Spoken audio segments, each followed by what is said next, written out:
hope it works. And you're live. Yes, indeed. Grrrr. Greetings, humans. Greetings. And welcome back to another fun-filled episode. Bear here, 29-year veteran of the woods. And today, boy, oh boy, you know what? I'll tell you what. You have all the plans in the world. You want to just do great things. Then, of course, you just run in to the buzzsaw that's known as life there. So, actually, we're going to have a very fun-filled episode here. Unfortunately, life gets in the way, so we're going to do kind of a very quick stream here, but wanted to jump on board here and just kind of let everybody know that Bear's still here, still doing the work. I didn't forget about anybody, including P-Money. Greetings, P-Money. Greetings. How are you? So anyways, I got a number of stuff to take care of. We're going to do... Bear just got done reading the... not only... one of the things that we like to do here is not just do the reviews for a single book. Sometimes we like to do a head-to-head. So we actually had... Let me bring it up here. Get rid of the lovely Bear here. We were actually going to put up against one another here the comic book called Is This You? And then, of course, for whatever reason, gosh darn LES, it's supposed to be over there. Okay. Anyways, Downcast from Clint Stoker over there, Sweet Cast, and of course, the Narzak, Zach. Your boy Zach, and of course, Narwhal as well over at Is This You? So, wanted to do kind of a head-to-head, but just kind of ran out of time this afternoon here. So, we'll be doing that. Let's just go ahead and circle it in on Saturday here. Go ahead and do it right for you here, people. Just didn't have enough time to get out into the woods and get all set up here. So, we've got that. I'll just go ahead and do kind of a very quick, brief preview of that. Both books are really good books. Really fun reads. Of course, very... I would almost say the Is This You is a little bit more of the independent version. Go figure, than Downcast. Even though I think your boy Zach, I think Narwhal as well, probably has the same amount of books under his belt as Clint Stoker out there. But anyways, very good. Both of them are interesting, and they both have some of the same yet different flaws out there. So that was kind of interesting. Kind of the long and the short of it would be I kind of thought that Downcast was a little bit too long. It had a little bit too much of... they have a really interesting lore as far as the Downcast universe and everything. They leaned a little bit more heavily into the lore and sort of all the machinations going along behind the scenes. Didn't really... I'm trying to remember the name of the characters here. Oh gosh, let me... Hold on. Completely forgot about the characters because they really didn't... Joanne and Jax. There we go. Joanne and Jax. They were kind of secondary characters in their own book. The main character here was, I believe, I'm trying to remember, what was his name? Hold on, people. Let's see. What was his name? The scuba diving element there. Gosh, what was his name?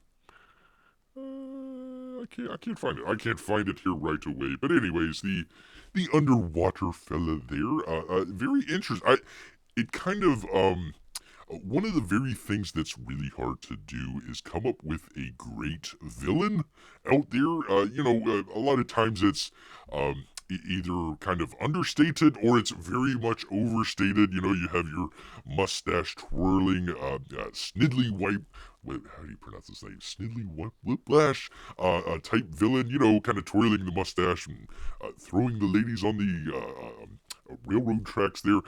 Really what you want to have in your villain is a little bit more of kind of a nuance where he could have or she, whatever, could have the right mentality, but maybe doing it the wrong way or something like that. So those are a little bit more interesting. So Clint really came out with a really great, even though he really wasn't quite the villain in the story, which is kind of weird.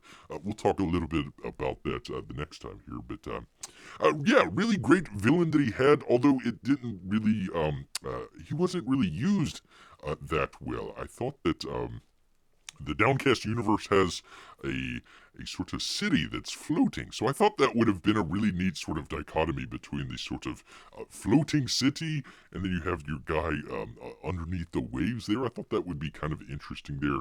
It really didn't mesh up that well.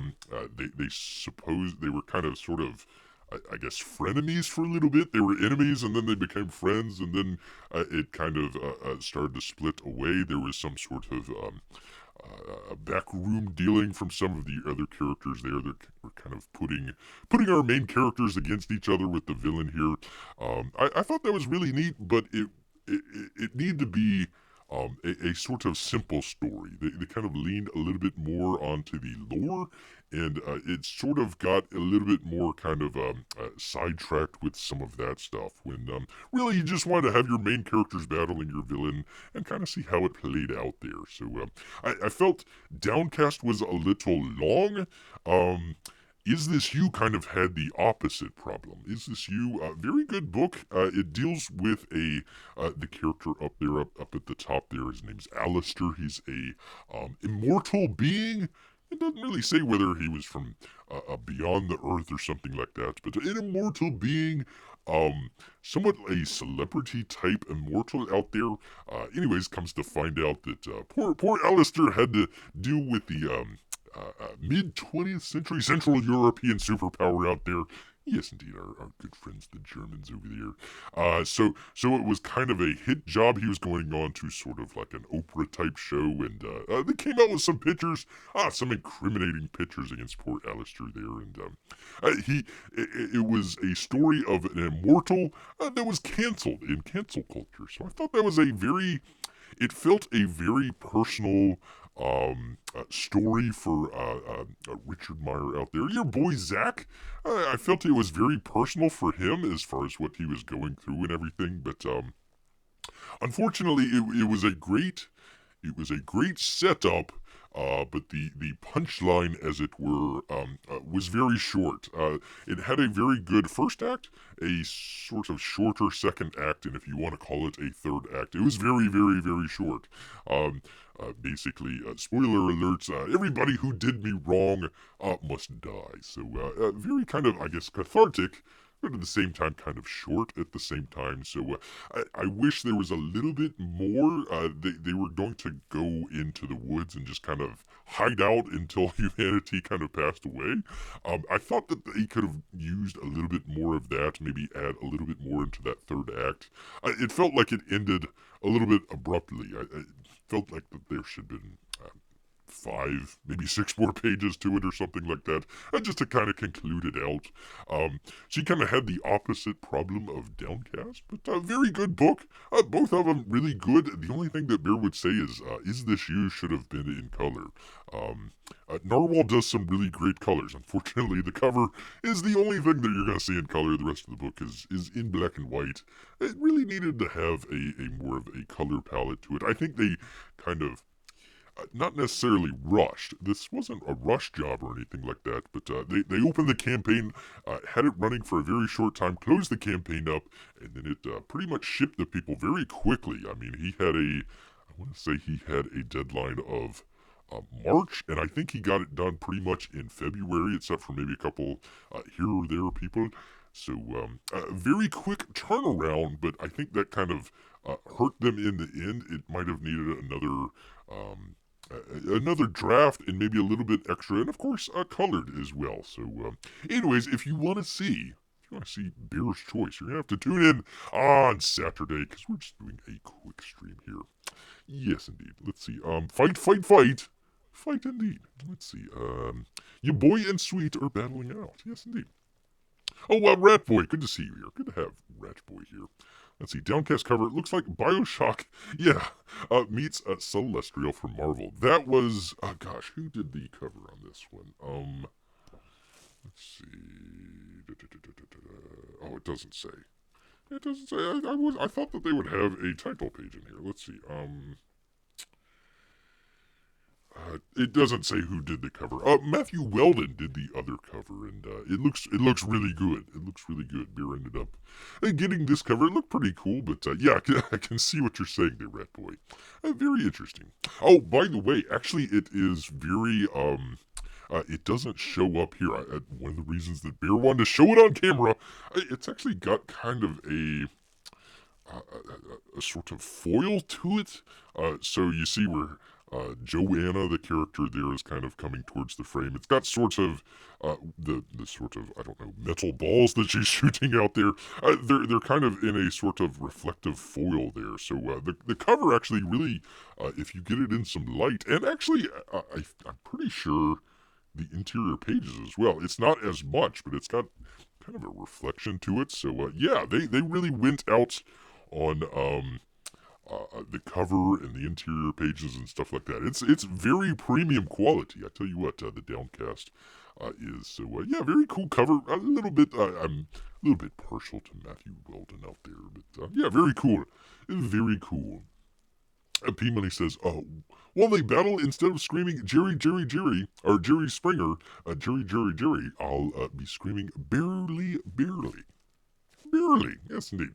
I think I saw like the other week that Maury Povich is retiring there. So we're never gonna know if Bear is the father to anybody's child out there. Yes, indeed. All right, let's get right on into it. I wanted to talk about this. Bear was actually not going to even do a show, but you know what? You know what? It actually was a very busy news day here in the FLA. And if you felt the heat, if you felt the shaking or rattling of the windows, it was the thermonuclear explosion that happened here today in Florida. Basically, essentially, most people don't know this, but Disney World here in Florida acts under sort of a special status, kind of similar to what some states might have with Indian tribes or something like that. They basically get to control just about everything and act as their own little government within Disney World there. So that's been on the books. That's been on the law there for, gosh, since 60.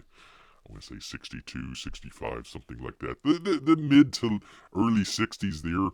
A number of years it's been on the book. Well, today, holy moly, holy cow, because Bear actually got two different versions of this, so it's interesting to kind of look at the two that they had here. But Florida Senate, so it still needs to go through the House, but the Florida Senate approves bill revoking Disney's special governing status.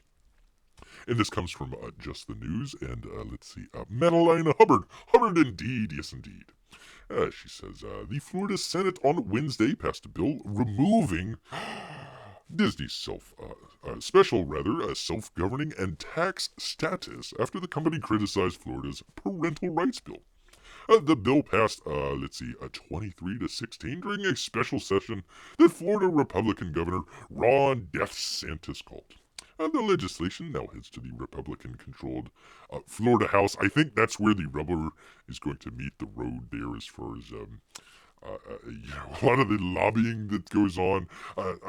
Disney basically has a lockdown on the sort of hospitality industry here in Florida. So if you kind of recognize that Florida is a very tourist-heavy, although it's sort of diminishing over time, but a very tourist-heavy state, Disney would be the ones at the top of the heap there. Let's see, it goes on. It says, Disney has not commented on the bill as of publication. Well, you comment on everything else. Why not comment on your special status being taken away? Disney is learning that they are a guest in this state. Florida State Representative Randy Fine told Newsmax, quote, they are a California company and we're not interested in their California values here in this state. The free state of Florida. The bill nullifies any independent special district established by an act before Florida's Constitution was ratified in 1968. There you go. The Reedy Creek Improvement District would be affected by the bill. The nearly 40 square miles, holy cow, of Disney property has operated as a county government since 1967. So basically, yeah, they're their own little. Um, if you think of it as a county, they're basically it's Disney County there. They're in between. Let's see, it's Orange and is it Hillsborough? I forget the other county that they're in between there, but yeah, basically, even though they are in between the land of those two counties, they basically count as their own little spot. Again, kind of think of it as like an Indian reservation or something like that. All right, we continue. It says, the special district may be reestablished. Oh boy. On or after June 1st, 2023, if the area follows Florida's legal requirements. No, I would say just yank it away, people. Come on. It was unfortunate that Disney, decided to wade into a political debate and attempt to overturn a common sense law enacted by a duly elected legislature and signed by a duly, let's just underline this here, a duly elected governor. Yes, indeed. With the support of the vast majority of Floridans. It's true. A DeSantis press secretary. Man, oh man, I tell you what, she is someone to look out for here. Christina Pushaw, according to the Epoch Times. Quote, in fact, it was Disney that retaliated by publicly vowing to repeal or have the law, quote, struck down, unquote. Yes, indeed. So there you go, Disney sticking their nose where it doesn't belong and getting punched in the process. Yes, indeed. Let's see. Well, I've seen pictures of P Money says, well, we've seen pictures of Mom, but why no pictures of Dad Bear? Well, when Bear was little, in there in the cave, all of a sudden, old Dad, decides to, hey, I'm gonna go down the street to go get some cigarettes, and he never returned to Bear. He didn't even smoke cigarettes, for crying out loud. So, yeah, unfortunately, it is a deadbeat bear, no, not a dead bear, a deadbeat dad bear. There we go. Let's see. Forgive ignorant Canadian. I don't understand. Self-governing. Independent county. Okay, thanks, Bear. Yes, indeed. Yeah. So, gosh, I don't know what the Canadian equivalent would be. Um, what is it? Quebec? Is it Quebec that's trying to become their own little country or something like that? So I guess the best way to describe it is maybe kind of think of it as sort of like a Quebec style quasi independent. They can. They can't do anything that would break like the Constitution or anything like that. But they basically handle their own business without anybody really being elected or anything like that. So there you go. That was from just the news. Actually, a really good site. There if you want to check it out. So let's go ahead. Let's see on the other side of the ledger here. Kind of a different perspective. Actually had to go dig for this one.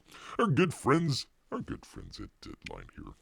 Florida Senate passes a bill to strip Disney of special district after company's opposition to the Don't Say Gay law. It's not called the Don't Say Gay law. For crying out loud. From Ted Johnson, who I'm not going to say is gay, but might possibly be gay. You never know. You never know until you find out. All right, Florida's state senate vowed to strip. Just listen how they describe some of this stuff. Compare and contrast. The Walt Disney Company of a 55-year-old special district that has allowed Walt Disney World to largely self-govern its theme park property. Yes, indeed. The state's governor, Ron DeSantis, asked lawmakers to take the step after Disney announced his oppositions to the state's recently passed parental rights bill. Yes, that's what it's called. Nobody's calling it the Don't Say Gay bill. That's just silly. Republicans in the House are also expected to approve. I'm not sure. That could be kind of a question mark. You don't know. It could take effect on June 1st, 2023. So even if it passes, even if it gets signed into law and everything, we still got to wait another year. So some people are kind of jumping on this bandwagon, saying, the downfall. It's pushing that snowball down the hill, but we're not there yet. Oh, the company's not yet commented. Oh, poor me. On Tuesday, DeSantis asked the state lawmakers to consider a proposal that would repeal certain special districts put into place by the state before 1968. That would include the Reedy Creek Improvement District, established in 1967 to cover Walt Disney World. The status has given Disney self-governing authority over its sprawling property, including on issues like land use and infrastructure. Yeah, so basically, let's just say if Orange County had a law that said, buildings can't be over a certain height or something like that, Disney doesn't have to follow that. They can make it taller, higher, whatever. Let's see, the Senate vote was 23-16. Ooh. Meanwhile, California Governor Gavin Newsom weighed in on DeSantis' attack on the company, calling it the, quote, move of an authoritarian regime. Oh, that's rich. That's rich. He says, this is what business-friendly means from the governor whose people are fleeing the state like it's on fire. We protect free speech in California. No, you don't. We help our businesses grow. No, you don't. Thrive. No, you don't. And invest in the future. No, you don't. Punishing businesses for speaking out against hatred is the move of an authoritarian regime. Come on, beer. Says the governor of the state where you still have to wear a mask wherever you go. So there you are. Sir Pot, here is your kettle here. The parental rights law restricts K through 3 teachers, again, it's really small kids, from discussing sexual orientation or gender identity with their students. And why would you want to? For kids that young, I tell you. And gives parents the right to sue. Sue. Opponents say that the law is too broadly written, and it is a politically motivated attack on the LGBTQ plus community. Oh, well, it's not, but even if it was, I mean, let's see, only one side is allowed to fight. You can't fight back. God forbid you can't fight back. If you take that other swing, it's the worst thing ever. You would be like the Chris Rock to the Will Smith in this debate here. You couldn't slap back. You couldn't swipe back, as it were. It was a swipe. It wasn't a slap. It's unclear how the repeal of this district would impact Disney's ability to finance and float bonds for different projects. Come on.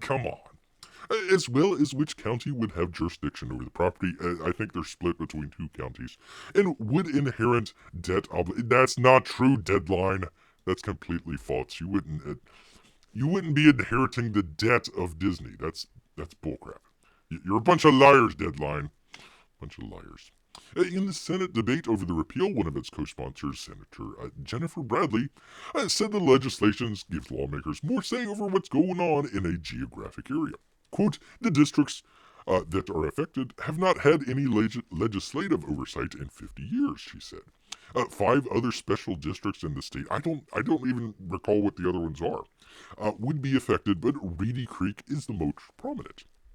This district may seek to be reestablished after they are dissolved. So they might come back. They might rise like a zombie and come back from the dead. Pardon me here. Senator Vic Torres called the repeal, quote, a knee-jerk, from a jerk, I would assume, a knee-jerk reaction in a political stunt. Pot kettle that has potential impacts on jobs and tourism. He said that nearly $1 billion in the Reedy Creek's bond debts would be instead transferred to the nearby Orange and Osceola County. Osceola, I apologize. What? No. How would... No, sorry, Vic Torres. That's not how it works. Disney still owes the $1 billion in bond debts. They don't get to pass that on. It just does not work that way. This is not a meaningful legislative review. This is punishment. This is a political theater. And we're better than this, said. Oh, God, really? Lorraine Osley? How do I... how shall I say this? A total see you next Tuesday. Let's just put it that way. Good old Lorraine Osley. Oh, we should have given you the boot when we had the chance. Anyhow, you can kind of see the difference between. We kind of talk about Deadline. It's kind of the industry paper, as it were, out there. So they're kind of talking between the industry, especially out there in California, in between a really good site here called Just the News, just kind of shooting down the center and kind of getting kind of just the basic gist of it there. So, anyways, kind of wanted to just very, very briefly, but just quickly talk about that. I didn't want to go and leave that just up in the ether there for other people to talk about. Bears here in Florida. Gosh darn it, he can talk about it himself. Yes, indeed. All right, let's see. Let's see. P Money says the bill also doesn't have the word bear in it, so I'm going to call it the Don't Say Bear Bill. I would say don't kill bear bill. Let's do it that way. Let's make killing bears illegal in Florida. I wish we could do that. That and take away that pesky Second Amendment. Since I can't vote in Florida, I vote vicariously through Bears votes, rather. Well, Bear votes many. He voted multiple times in the past 2020 election. Had to put in the vegetable into the Oval Office there. Gotta get rid of that pesky Second Amendment, you know. Come on, people, fight fair. All right. Well, anyways, once again, I wish that we had a little bit more. I was gonna do the setup in the out in the woods and do a nice little Is This You versus Downcast. We kind of did a quick one, but we'll go through a little bit more in depth. Got some interior pages to show and everything, so kind of you're not judging it by the cover. You're actually looking at some of the artwork and everything. So both very good books, both very enjoyable, but they also had some flaws there and well, so we'll talk about that the next time. If we have any more Disney news, we'll talk about that as well. What was the other stuff? There was a number of, oh gosh, I don't have it right in front of me, but a number of great news stories that Bear had found and everything, so I tell you what, had a filled and fun-filled show here to give to you people, and then of course, life, it just gets in the way sometimes. So you know what, I think we're going to call it a little bit early here. Oh, about 13 minutes. Not bad. Not bad for doing it on a short notice here. But, you know what? Got in an email the other day. We're going to do a campaign update. I got an email in the other day from Uncle E out there. Finally, I think they're finally getting around to doing, finishing the Cyberfrog book.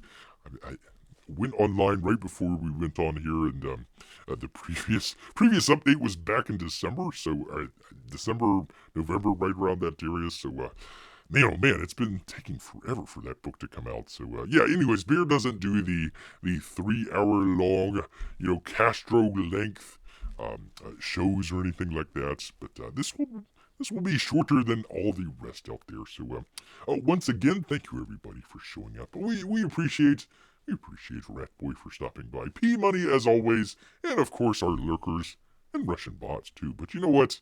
All this talk about Disney and everything, it's made Bear hungry.